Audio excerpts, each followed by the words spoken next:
দীর্ঘ ১৭ বছর পর দেশের মাটিতে পা রাখছেন বিএনপির ভারপ্রাপ্ত চেয়ারম্যান তারেক রহমান। দর্শক, এই মুহূর্তে আমি আছি হযরত শাহজালাল আন্তর্জাতিক বিমানবন্দরে। আপনাদেরকে জানানোর চেষ্টা করছি বিমানবন্দরের সর্বশেষ সার্বিক পরিস্থিতি। দর্শক, আপনাদেরকে জানিয়ে রাখি যে আজকে ১১টা ৪৫ মিনিটের দিকে তারেক রহমানকে বহনকারী বিমানটি হযরত শাহজালাল আন্তর্জাতিক বিমানবন্দরে অবতরণ করার কথা রয়েছে। এর মধ্যে আপনাদেরকে জানিয়ে রাখি যে তাকে অবতরণকারী যে বিমানটি রয়েছে সেই বিমানটি ইতিমধ্যেই কিন্তু দেশের আকাশসীমায় প্রবেশ করেছে এবং আহ, প্রথমে সেই বিমানটি সিলেটে অবতরণ করবে, যদিও সিলেটে তিনি নামবেন না। এরপরেই কিন্তু সিলেট থেকে ঢাকায় আসবেন এবং ১১টা ৪৫ মিনিটে তাকে বহনকারী যে বিমানটি সেই বিমানটি অবতরণ করবে। এই মুহূর্তে বিমানবন্দরের সর্বশেষ পরিস্থিতি জানানোর চেষ্টা করছি যে বিমানবন্দরে কিন্তু ইতিমধ্যেই কঠোর নিরাপত্তা ব্যবস্থা জোরদার করা হয়েছে।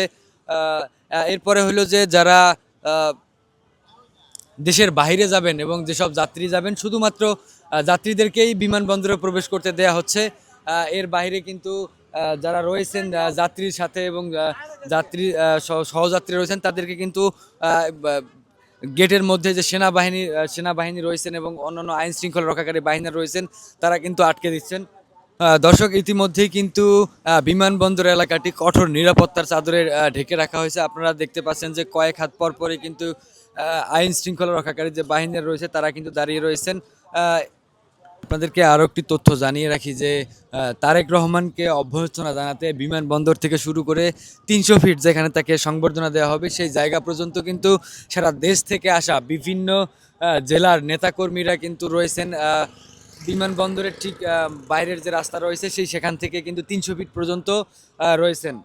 দর্শক, আপনাদেরকে জানিয়ে রাখি যে তিনি কিন্তু বিমানবন্দর থেকে সরাসরি চলে যাবেন ৩০০ ফিট ৩০০ ফিট রাস্তায়, যেখানে তাকে সংবর্ধনা দেওয়া হবে সেখানে তিনি জাতির উদ্দেশ্যে সংক্ষিপ্ত ভাষণ দেবেন এবং সেই ভাষণের পরপরই কিন্তু তিনি এভার কেয়ার হাসপাতালে যাবেন বেগম জিয়াকে দেখতে এবং এরপরেই কিন্তু তিনি চলে যাবেন তার বাসভবনে। এবং যেমনটি দেখছেন যে বিমানবন্দরের সামনে আইন শৃঙ্খলা রক্ষাকারী বাহিনীদের কড়া নিরাপত্তা, ঠিক তার একটু যদি আমি সামনের দিকে একটু দেখানোর চেষ্টা করি, আপনারা দেখতে পাচ্ছেন যে হাজার হাজার নেতাকর্মী কিন্তু অপেক্ষা করতেছে তারেক রহমানের জন্য।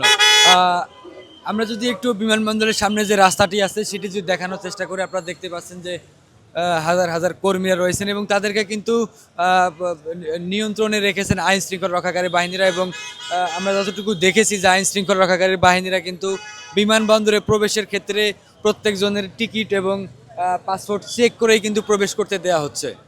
আপনারা দেখতে পাচ্ছেন যে আইন শৃঙ্খলা রক্ষাকারী বাহিনীর বিভিন্ন সদস্যরা কিন্তু যারা আসলে যাত্রী এবং তাদেরকে চেক করে কিন্তু বিমানবন্দরে প্রবেশ করতে দেওয়া হচ্ছে।